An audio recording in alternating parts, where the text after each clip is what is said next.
Okay, so today we're going to be thinking about composition of our picture. It's you're going to have a choice of pictures and backgrounds that you can use in your design, and so you can decide the kind of shape of your picture and also what goes in it and whereabouts. So we're going to talk about composition, and we're also thinking about texture because we're looking at Van Gogh, who used lots of texture in his pictures, and colour as well. We're going to be mixing some new colours. So we're trying out the acrylics for the first time as well, which are slightly different to using the watercolours.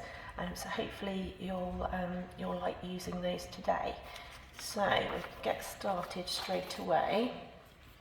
So the first thing I'm going to ask you to do is in your sketchbook, just to have a little go at mixing some of the colours with your palette knife, and then thinking about designing your picture.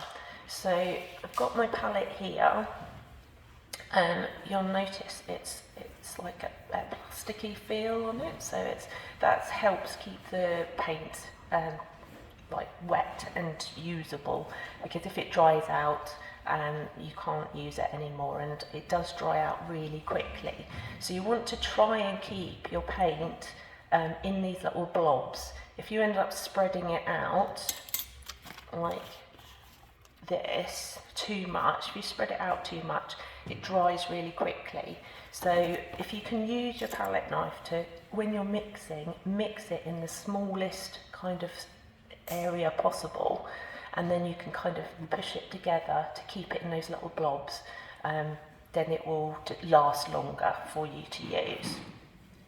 Okay, so we're going to be using the yellow and red to create an orangey colour for the sort of base colour for our picture, and then we've got cyan blue and ultramarine blue we're going to be using for the sky, and also use a little bit of white in there with those, and instead of black for the sort of silhouette of the buildings, we're going to use burnt umber with this one with the ultramarine, and it just creates a really dark colour that's a bit warmer than straightforward black, so we can use that later on.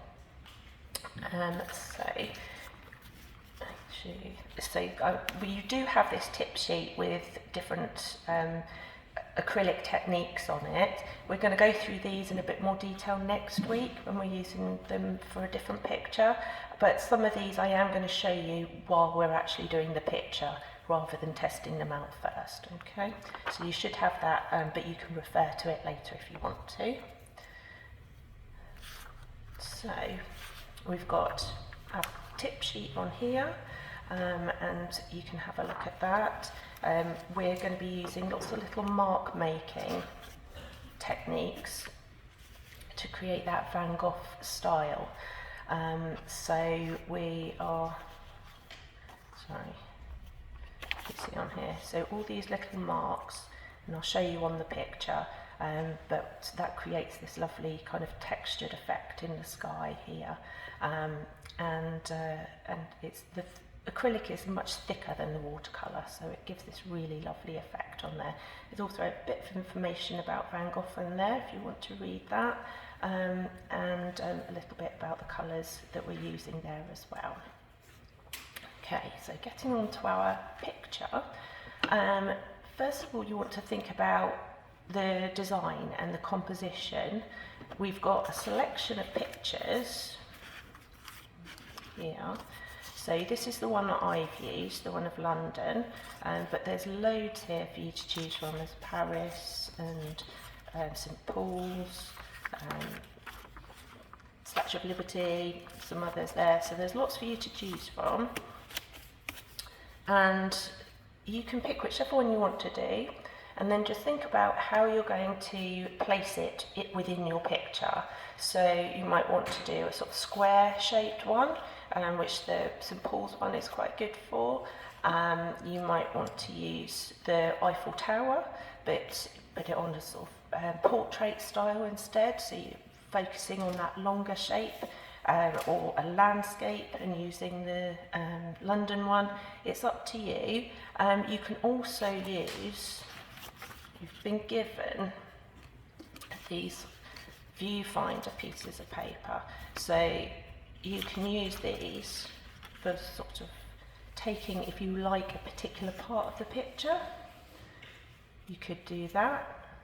So if you wanted to do a portrait style picture but use London instead, you could do that, or you could move it around however you like really. You can do the whole thing, or you can scale it down a little bit if you want to. Okay, so have a look at those when you've got your photos, and then you can decide exactly what you want. If you want to use a little bit of tape to stick them to your picture, you can, but just a little bit, because obviously we'll have to take them apart later on. Okay, so once you've chosen your photograph and you've chosen your composition and you've got all of that sorted, you can think about painting and getting started with that. Now I'm just going to show you very quickly on here before I go on to the big picture, just to give you a bit of an idea. So we've got all our colours here. Excuse me. We're going to be using the palette knife for mixing, and then we've got all our brushes. So we've got round brushes and flat brushes that we're going to use for the actual painting. Now try not to use, well, you're not supposed to use your paint brushes for mixing, because they get really clogged up and you'll end up with like massive clumps of paint on your brush. So it's much better to mix with your palette knife and then use your paintbrush for painting. Okay, so keep those to that side. But you'll mix in the same way as when we mix the watercolours. You always mix a darker colour into a lighter colour. So if I'm taking a bit of this blue, just put a bit there, and then I can wash that off.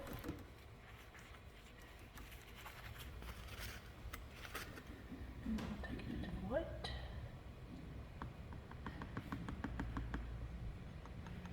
Okay. Wash that off. Okay. Now it's really important that when you're going in between colours with your paint brushes, that you wash them really well, because it takes a bit more washing to get them clean than with the watercolours, because watercolour comes off really easily, but the acrylic is a bit more difficult, so you need to really make sure they're washed and clean if you're using yellow and then going to use blue or something like that, because it will really ruin your colours if you get them mixed in together.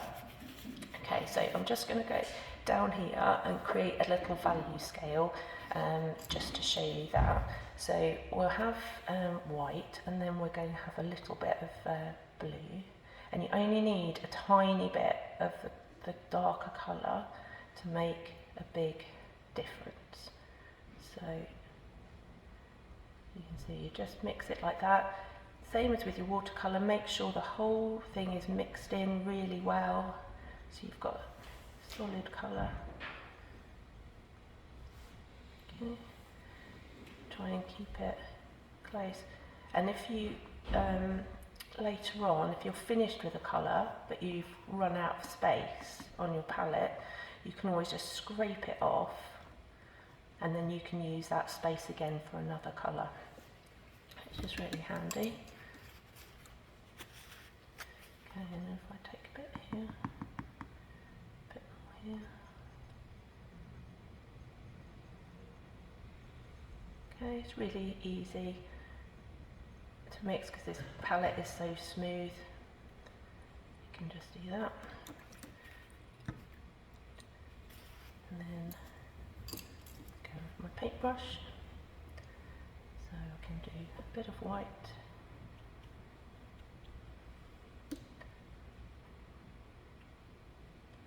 And lighter blue.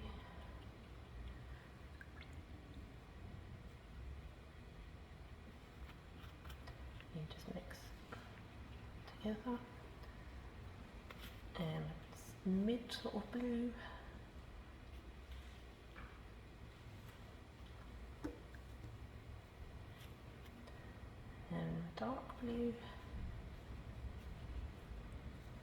And then you can add a little bit of the brown to the dark blue if you want to make it even darker. So if I take a bit of that, oh, sorry.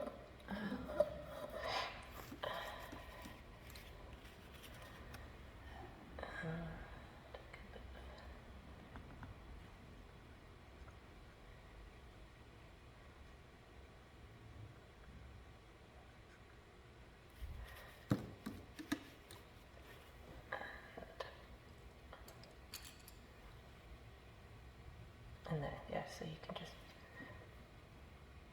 make that a bit darker on the end there. Okay, so it's good to, it'll be good for you to have a little bit of a practice with just mixing some basic tones there.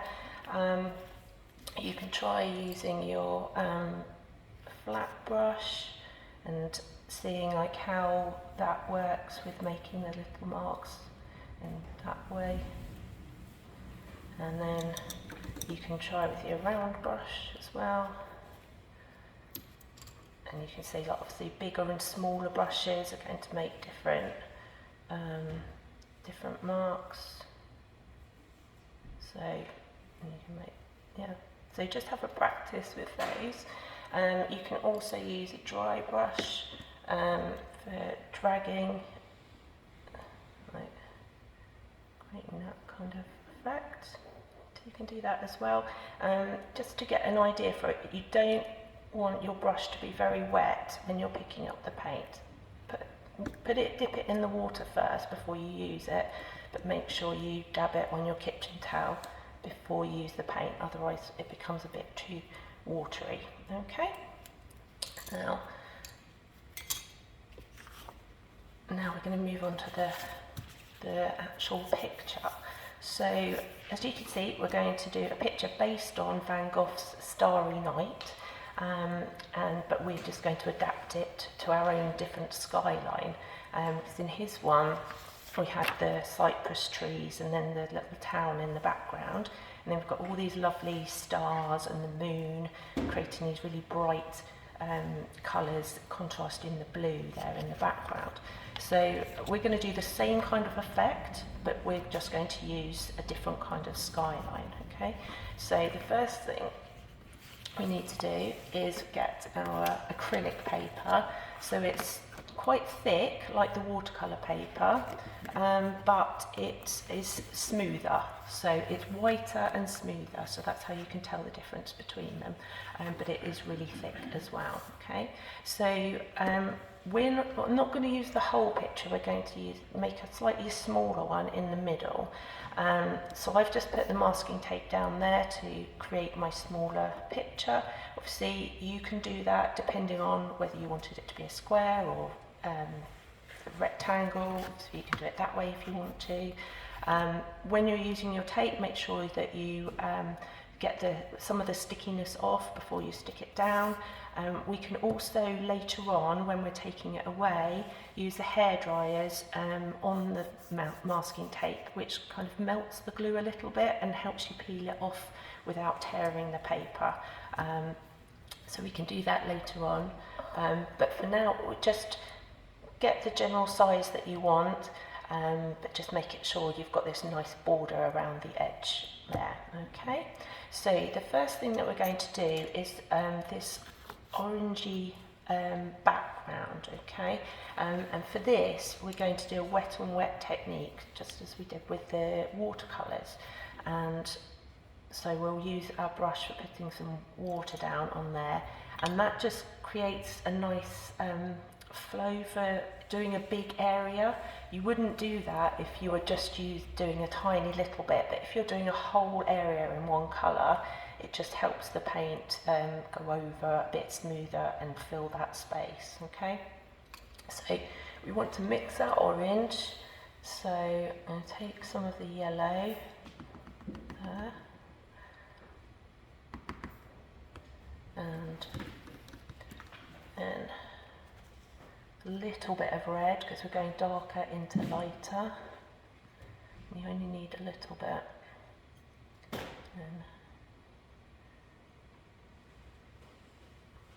And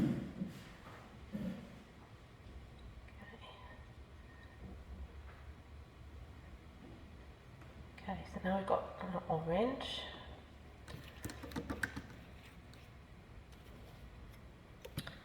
So I'm going to dip the clean water, cover that.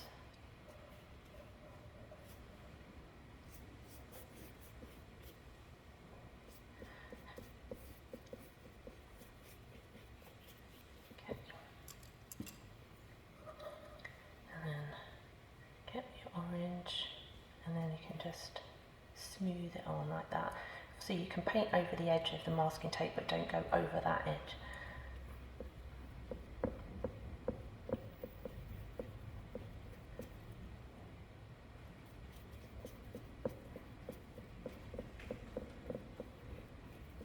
And you just cover the whole thing.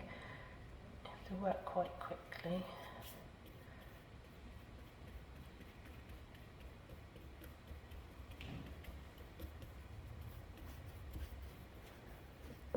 Doesn't matter if some bits are a little bit darker than others, because it will look quite nice when we scrape the paint away that there's some different tones in the picture. You can just use a little bit of water to spread it out into.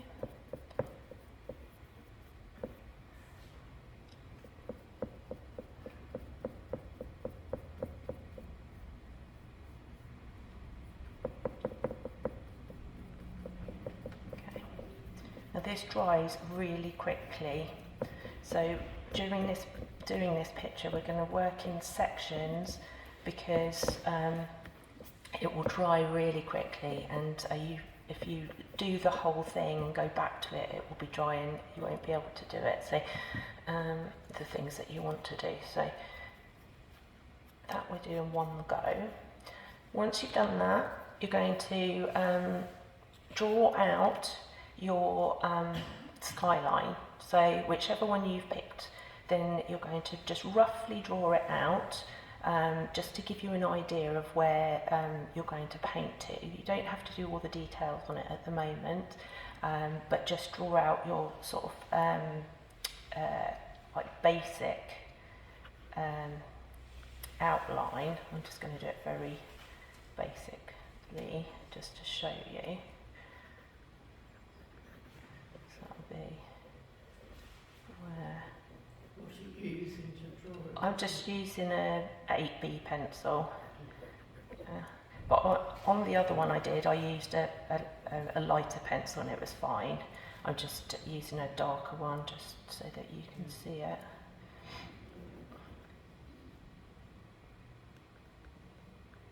Yeah, see. You'll do this a bit more carefully, obviously.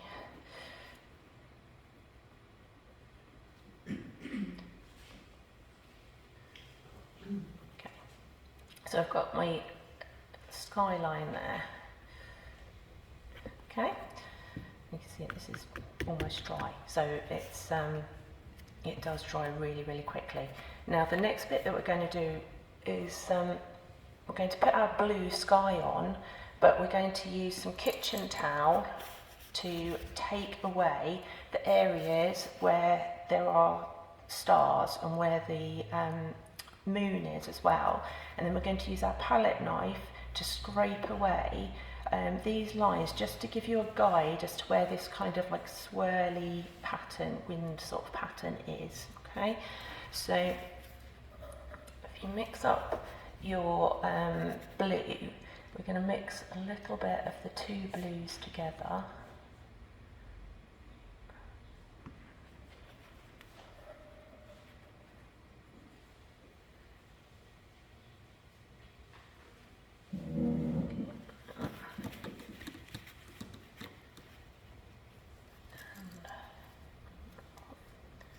So I'm going to paint that on.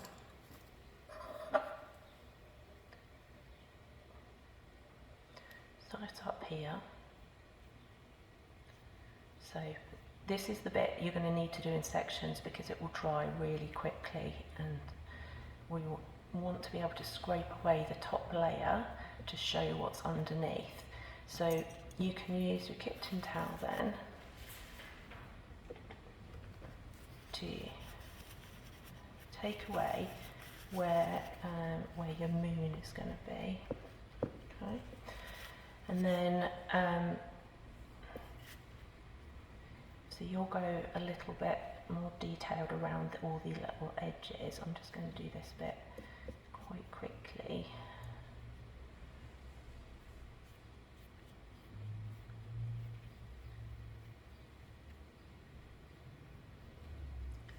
And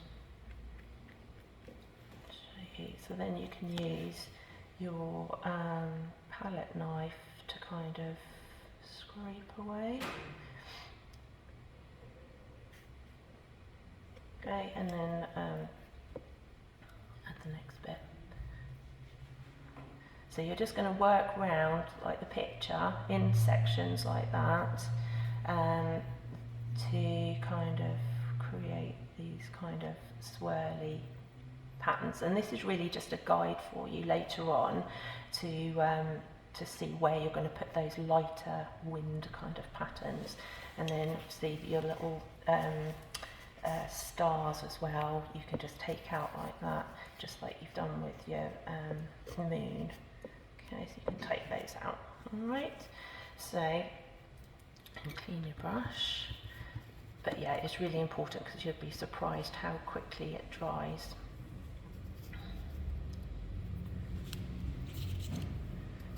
Okay, so once you've done that and it's all dry, then move on to the next part.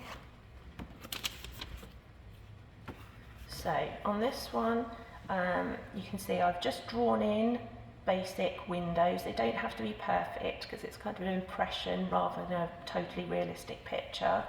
And you can see my scraped away marks from the palette knife, and you can see where I've lifted off the paint to create where my stars and moon are. Now the next thing I've done is just use a darker blue to pick out where the darker parts are, just to kind of start to give that feel of things swirling around.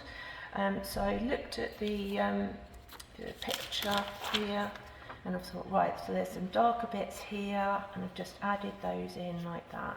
Okay, just to do that. Once you've done that, you can start with adding in all your little marks to create this lovely texture on here. Now I've got darker blue and lighter blues and white. So if you have them all mixed up ready, then you can just dab and paint and go along like that. So you want to be looking at the kind of flow of your these kind of swirly patterns and try and follow it with these little mark making areas. So if you, and this is really fun actually and nice to do, and obviously keep it lighter in these sort of areas and down here, and a bit darker at the top. So up here, like all you're doing is just dabbing the brush on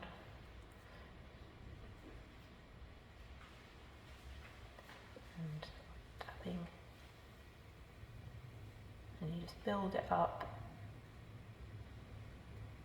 just like that.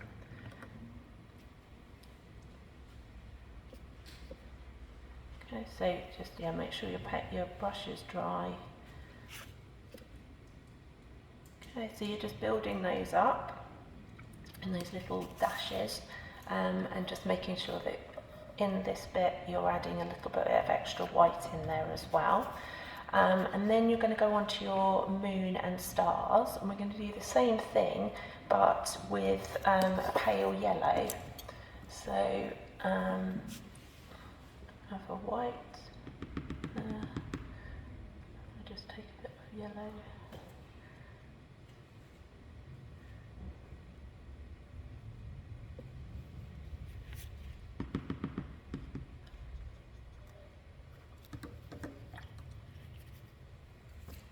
You can decide if you use the round brushes or the flat brushes, that's up to you. So you can paint over where you've got that, and then they've got lots of these little dash kind of texture patterns around the edge as well, and they're quite bright, so you can use white in there as well. And then you could always also, you've got moulding paste, which is something you can mix into your paints to make it a bit thicker. So once you've done the basics like this, and make sure you don't put anything on top of your picture like I've just done when it's wet, you've got those basic layers, and you can also mix in your moulding paste to make the paint even thicker, to go over some of these bits on the top, just to give a little bit more texture. And all you'll do is mix some of this with your white and put that over the top. It's just with your palette knife again, you can mix that. So it's just here, like this. Mix a bit of white. So you want to do sort of 1 part this to 3 parts paint. But it just makes it a bit thicker. And Van Gogh's pictures are really nice and textured, so it's quite nice to use that.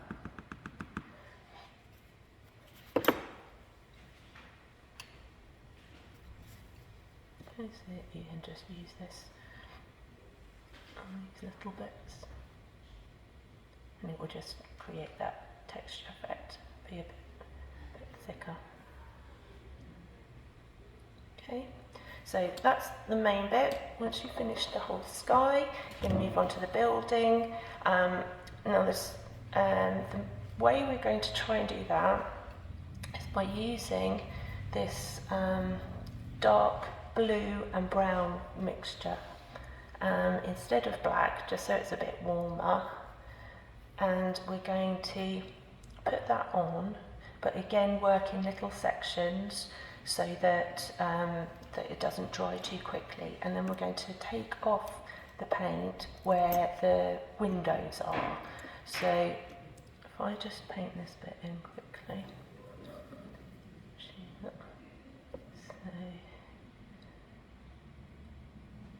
paint over the top of my roof there.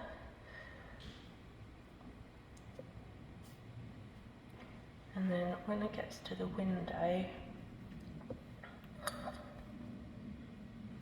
as long as I sort of know roughly where it is, you can dip your paintbrush in some water and lift it off again, like that. So that you've got the orange showing through. You could also do it with your palette knife if you want to. You could paint over that bit and then scrape it away.